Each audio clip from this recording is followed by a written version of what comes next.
Lal Bihari. ಇನ್ನೊಂದೇನಪ್ಪಾ comedy ಅಂತಂದ್ರೆ, ಇನ್ನೊಂದು weird case. ಏನಂದ್ರೆ ಒಬ್ಬ ಮನುಷ್ಯ ಬದುಕಿದಾನೆ, ಆಯ್ತಾ? ಬಟ್ ಅವ್ನ ಡಾಕ್ಯುಮೆಂಟ್ಸು ಈ ತರ ಏನೇನಿರುತ್ತಲ್ಲ, ಅವ್ನು ಸತ್ತೋಗಿದಾನೆ ಅಂತಿದ್ದಾನೆ. ಅವ್ನು ರಿಯಲ್ ಲೈಫ್ ಅಲ್ಲಿ ಬದುಕಿದಾನೆ. ಬಟ್ ಎಲ್ಲಾ ಕಡೆ ಅವ್ನು ಸತ್ತೋಗಿದಾನೆ. ಎಲ್ರಿಗೂ ಅವ್ನು ಸತ್ತೋಗಿದಾನೆ ಆ ತರ. ಅವನು ನಾನ್ ಬದುಕಿದೀನಿ ಅಂತ ಪ್ರೂವ್ ಮಾಡ್ಕೊಳಕ್ಕೆ ಕೇಸ್ ಹಾಕಿದಾನೆ. ಎಷ್ಟು 18 ವರ್ಷ ಅಂತೆ ಅವ್ನು ಕೇಸ್ ಹಾಕಿರೋದು. 18 ವರ್ಷ ನಡೆದಿದೆ ಆ ಕೇಸು. ಆಯ್ತಾ? 18 ವರ್ಷ ಆದ್ರೂನು ಅದು ಪ್ರೂವ್ ಆಗಿಲ್ಲ. ಅದಕ್ಕೆ ಅವನ್ ಏನ್ ಮಾಡ್ಯಾನ್ ಗೊತ್ತಾ? ಯಾರೋ ಅವ್ರ ಅಂಕಲ್ ಅವ್ರ ಮಗನ್ನ ಏನೋ ಕಿಡ್ನಾಪ್ ಮಾಡೋನೆ. ಇವ್ನ್ ಇವಾಗ ಕಿಡ್ನಾಪ್ ಮಾಡೋನೆ ಅಂದ್ರೆ ಯಾರ್ ಕಿಡ್ನಾಪ್ ಮಾಡೋರೆ? ಈ ತರ ಹ್ಮ್ ಬರುತ್ತಲ್ವಾ? ಸೊ ಮಾಡ್ದವನ್ ಯಾರು? ಇವ್ನು. ಇವ್ನ್ ಯಾರು? ಆ ಬದುಕಿದಾನೆ. ಇವ್ನೇ ಕಿಡ್ನಾಪ್ ಮಾಡಿದಾನೆ. ಈ ತರ ಮಾಡ್ಬಿಟ್ಟು ಲಾಸ್ಟಲ್ಲಿ 18 ವರ್ಷ ಆದ್ಮೇಲೆ ಅವನು ಸರಿ ಬದುಕಿದಾನೆ, ಸತ್ತೋಗಿಲ್ಲ ಅವನು ಅಂತ ಪ್ರೂವ್ ಆಗಿದೆ. ಎಂತ ಕತೆ ಅಂದ್ರೆ ಅಲ್ಲ ಇದು 18 ವರ್ಷ ಬೇಕಿತ್ತು ಅವ್ನಿಗೆ ಪ್ರೂವ್ ಮಾಡ್ಕೊಳಕ್ಕೆ. ಇಲ್ಲ, ಇದು ರಿಯಲ್ ಲೈಫ್ ಸ್ಟೋರಿ. ಆಮೇಲೆ ಹಿಂದಿಲ್ ಫಿಲ್ಮ್ ಬಂದಿದೆ ಕಾಗಜ್ ಅಂತ, ಆಯ್ತಾ? ಹ್ಮ್ ಅದ್ರ ಮೀನಿಂಗ್ ಏನಂದ್ರೆ ಡಾಕ್ಯುಮೆಂಟ್ಸ್.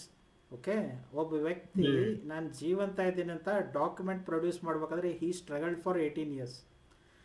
ಅದಕ್ಕೆ ರೀಸನ್ ಏನಂದರೆ, ನಾರ್ತ್ ಇಂಡಿಯಾ ಅಥವಾ ಸೌತ್ ಇಂಡಿಯಾ ಎಲ್ಲ ಇಟ್ಕೊ, ಇಂಡಿಯಾದಲ್ಲಿ ಡೆತ್ ಸರ್ಟಿಫಿಕೇಟ್ ನಿಮ್ಗೆ ಕೊಡ್ತಾರೆ ಒಬ್ರು ಯಾರೋ ಸತ್ರಾಗ.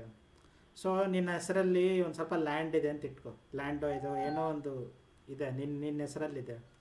ನೀ ಅದನ್ನು ನಿನ್ನ ಹೆಸರಿಗೆ ಹಾಕೋ, ಅವ್ನು ಯಾರೋ ನಿನಗೆ ರಿಲೇಟಿವ್ ತನ್ನ ಹೆಸರಿಗೆ ಮಾಡ್ಕೋಬೇಕು ಅಂತ ಪ್ಲ್ಯಾನು. ಅದಕ್ಕೆ ಹೆಂಗೆ, ನಿನ್ನ ಹೆಸರಲ್ಲಿ ಡೆತ್ ಸರ್ಟಿಫಿಕೇಟ್ ಮಾಡಿಸಿ ನೀನು ಸತ್ತೋಗಿದ್ಯಾ ಅಂತ ಮಾಡ್ಬಿಡೋದು, ಆಯಿತಾ? ಆಮೇಲೆ ಅದು ಏನಿರುತ್ತಲ್ಲ ಆಸ್ತಿ ಮೇಲೆ ಕ್ಲೇಮ್ ಹಾಕೊಂಡು ಕೂತ್ಕೊಂಡ್ಬಿಡೋದು. ಇದು ಭಯಂಕರ ಕಾಮನ್ ನಾರ್ತ್ ಇಂಡಿಯಾದಲ್ಲಿ, specially U P Bihar side ಭಯಂಕರ ಕಾಮನ್ನು, ಆಯಿತಾ? ಸೊ ಹೌದು. ಈ ಬೇಜಾನ್ ಕೇಸಸ್ ಇದಾವೆ, ಯಾವಾಗ ಜನರು ಜೀವಂತ ಇದ್ದಾರೆ ಅದ್ರ ಸತ್ತಿದ್ದಾರೆ ಅಂತ ಡಾಕ್ಯುಮೆಂಟ್ ಆಗಿಬಿಡುತ್ತೆ. ಸೊ ನೀನು ಪ್ರೂವ್ ಏನು ಮಾಡ್ತೀನಿ, ನಿನ್ನ ಹತ್ರ ಇದ್ದರೆ ಪುಣ್ಯ, ಚೆನ್ನಾಗಿರೋ ಸ್ವಲ್ಪ ಡಾಕ್ಯುಮೆಂಟ್ಸ್ ಇದ್ದರೆ ಪುಣ್ಯ. ಆದರೆ ಡಾಕ್ಯುಮೆಂಟನ್ನು ತಗೊಂಡು ಪ್ರೂವ್ ಮಾಡ್ಬೇಕು ಫಸ್ಟು, ಇದು ನಾನೇ ಪ್ಲಸ್ ನಾನೇ ಜೀವಂತ ಇದ್ದೀನಿ ಅಂತ.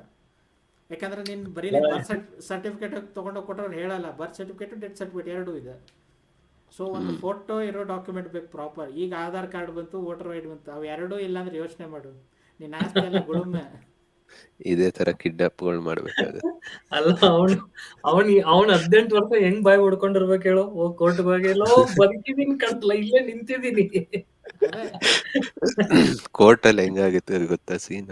ಇಲ್ಲಿ ಯಾರೋ ಮಾತಾಡ್ತಾವ್ರೆ, ಕಾಣಿಸ್ತಿಲ್ವಲ್ಲ ಇಲ್ಲಿ. ಆ ತರ ಮಾಡ್ಬಿಡ್ಬೇಕಿತ್ತು, ಅವ್ನು ಇನ್ನ ಮೆಂಟ್ಲಾಗಿ ಹೋಗಿರೋನು. ಅಲ್ಲ, ಇಲ್ಲಿ ಜಾಲಿ ಎಲ್ ಎಲ್ ಬಿ ಅಂತ ಮೂವಿ ಇತ್ತು ಗೊತ್ತಾ? ಇದೇ ಕೇಸ್ ಮೇಲೆ ಅದ್ರ ಮೇಲೂ ಒಂದು ಸಣ್ಣ ಕೇಸ್ ತೊಗೊಂಡ್ರು. ಅದರಲ್ಲೂ ಅವ್ನ ತಮ್ಮ ಒಂದು ಆಸ್ತಿ ಎಲ್ಲ ತಗೊಂಡ್ಬಿಟ್ಟಿರ್ತಾನೆ ಅವನ ಹೆಸರಲ್ಲಿರೋದು, ಆಯ್ತಾ? ಅದಕ್ಕೆ ಅವ್ನು ಏನು ಮಾಡಬೇಕು, ಹೋಗಿ ಅವ್ನು ಪೊಲೀಸ್ ಇನ್ಸ್ಪೆಕ್ಟರ್ ತನಕ ಕಪಾಳೆ ಕುಡಿತಾನೆ. ಅವನ ಮೇಲೆ FIR ಲಾಂಚ್ ಆಗುತ್ತೆ. ಆ FIR ಕಾಪಿ ತಗೊಂಡು ಕೋರ್ಟಿಗೆ ಬರ್ತಾರೆ. ನೋಡಿ, ನಾನು ಜೀವ ಇಂತಿನಿಂದಾನೇ ನನ್ನ ಮೇಲೆ FIR ಆಗಿರೋದು ಅಂತ. ಎಲ್ಲಾದ್ರೆ ದೆವ್ವ ಹೊಡೆದ್ ಬಿಟ್ಟೈತೆ ಬಂದು. ಆಮೇಲೆ ಕೋರ್ಟ್ ಲೀಗಲ್ ಆಗಿ ಬರಿಬೇಕಾಗುತ್ತೆ, ದೆವ್ವಗಳು ಇದಾವೆ ಅಂತ.